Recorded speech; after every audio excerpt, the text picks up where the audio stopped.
When did your family choose to throw you in jail rather than communicate honestly with you? I was pinned against my kitchen counter while 2 federal officers demanded I tell them where I was kidnapping my children. My 7-year-old daughter Dolly was on the living room floor, turning blue from an asthma attack that started because Officer Delgado ripped her emergency inhaler from her hands and sealed it in an evidence bag. It started 5 days prior, when my boyfriend's sister came over to fix my laptop. She started working on it, and immediately noticed the GPS trackers pinging from my kids' backpacks. I told her my ex-husband had planted them there during his last supervised visit, and my lawyer suggested leaving them as evidence.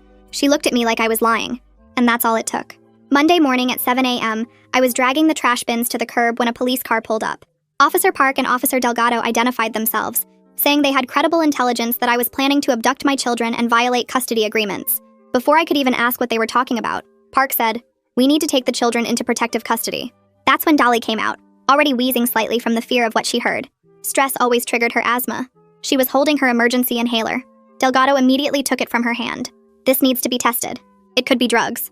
Dolly started crying, reaching for it. "That's mine. I need it. She has severe asthma," I pleaded. "Convenient," Delgado said, sealing it in the evidence bag. "Create a medical emergency to avoid answering questions and coach your kids to act. If she really needs it, the hospital can provide one," Park added, pulling out her phone. "I'll call them now." Dolly's breathing was already getting worse, that whistling wheeze starting. "Dolly, baby, try to stay calm." "Don't coach her," Park snapped, grabbing my arm. She spoke into the phone.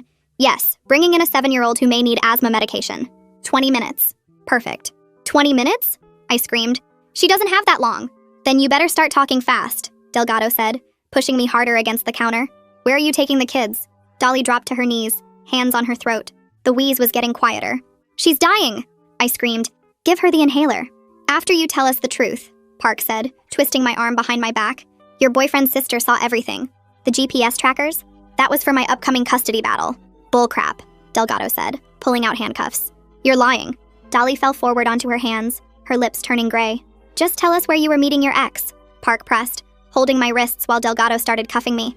"Was he helping you run?" "My ex has a restraining order. He was stalking us." The first cuff clicked shut.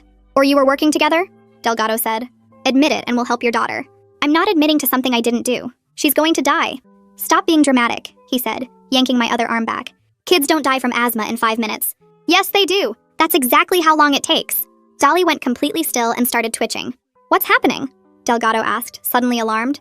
"She's not getting oxygen to her brain." "Please, tell us the truth," Park shouted, slamming me against the counter with my hands cuffed behind me. "Where were you taking them?" "Nowhere. Give her the inhaler." Dolly was unconscious now. Delgado tried to put the inhaler in her mouth. "That won't work. She can't breathe in." "Then what do I do?"